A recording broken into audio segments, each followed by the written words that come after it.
Hi hello இன்றைக்கி நம்ம simple பன்னீர் gravy எப்படி செய்யலாம் பார்க்கலாம். ஒரு 2 டேபிள் ஸ்பூன் எண்ணெய் சேர்த்துக்கலாம். 4 வெங்காயம் கட் பண்ணி வச்சுருக்கேன், அதையும் சேர்த்து நல்லா வதக்கிக்கலாம்.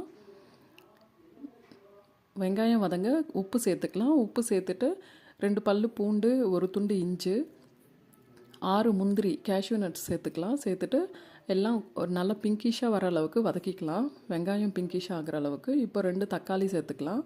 சேர்த்துட்டு நல்லா வதக்கிடலாங்க. நல்லா வதங்கி வருது. இப்போ நம்ம தனியாத்தூள் 1 ஸ்பூன், காஷ்மீரி மிளகாய் தூள் 1 ஸ்பூன், மஞ்சத்தூள் 1/4 ஸ்பூன் சேர்த்துக்கலாம்.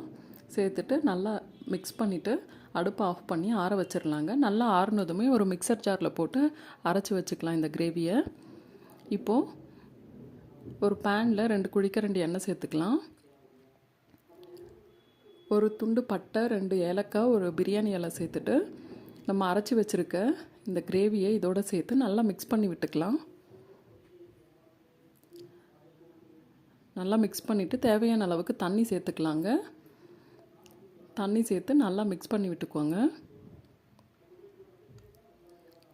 நல்லா மிக்ஸ் ஆகிடுச்சு. உப்பு சேர்த்துக்கலாம். தேவையான அளவு உப்பு, 1/4 ஸ்பூன் சர்க்கரை சேர்த்து நல்லா மிக்ஸ் பண்ணி விட்டுக்கலாம். மிக்ஸ் பண்ணிவிட்டு நம்ம பன்னீர் கட் பண்ணி எடுத்துக்கலாம். பன்னீர் நல்லா க்யூப்ஸாக கட் பண்ணி இப்போது இந்த கிரேவியில் சேர்த்துடலாம். நம்ம சேர்த்துட்டு ஒரு வாட்டி நல்லா மிக்ஸ் பண்ணி விட்டுக்கலாம். இது ரொம்ப ஈஸி அண்ட் சிம்பிளாக செஞ்சிடலாங்க. நீங்களும் வீட்டில் ட்ரை பண்ணி பாருங்கள். ஒரு வாட்டி மிக்ஸ் பண்ணி விட்டுக்கலாம். இப்போது கொஞ்சமாக 1/4 ஸ்பூன் அளவுக்கு கரம் மசாலா சேர்த்துக்கலாம். சேர்த்து நல்லா மிக்ஸ் பண்ணி விட்டுக்கோங்க. கஸ்தூரி மேத்தி கொஞ்சமாக சேர்த்துக்கலாம்.